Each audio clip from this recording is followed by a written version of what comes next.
Nyamira hoye! Nyamira hoye! Naomole kabisa baba.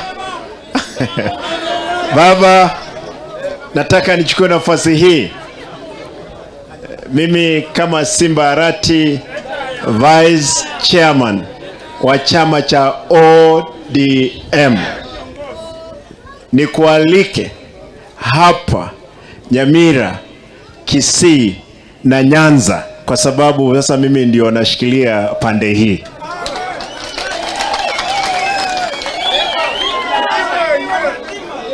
Baba, najua kwamba mvua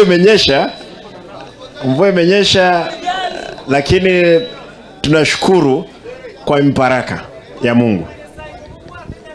Nataka niseme mambo mawili peke yake. Baba, mimi kama gavana wako wa chama cha ODM ninashikilia eneo hili vizuri, lakini kumekuwa na changamoto nyingi sana. Mnataka niseme?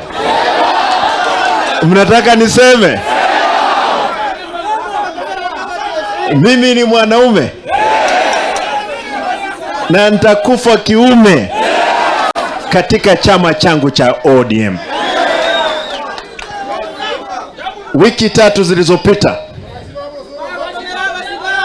baba walituma magari 6 ya kijeshi kwa ofisi zangu. Nikaambiwa kwamba Simba, askari wameshika doria kwa ofisi yako, tafadhali usije. Mimi nikauliza, mimi ndio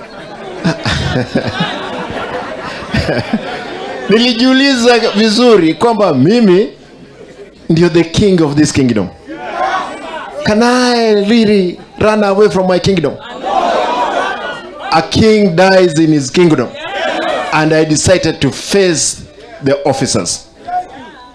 Wananiambia eti wamekuja kupumzika kwa ofisi yangu saa 2 asubuhi. Wametoka all the way from Kisumu, magari 6 wamekuja kupumzika kwa ofisi yangu nje saa 2. Baba, intimidation which they want to cause, the mayhem I'm witnessing in Kisii is too big. Ile fujo naona Kisii ni nyingi. Polisi wamegeuka,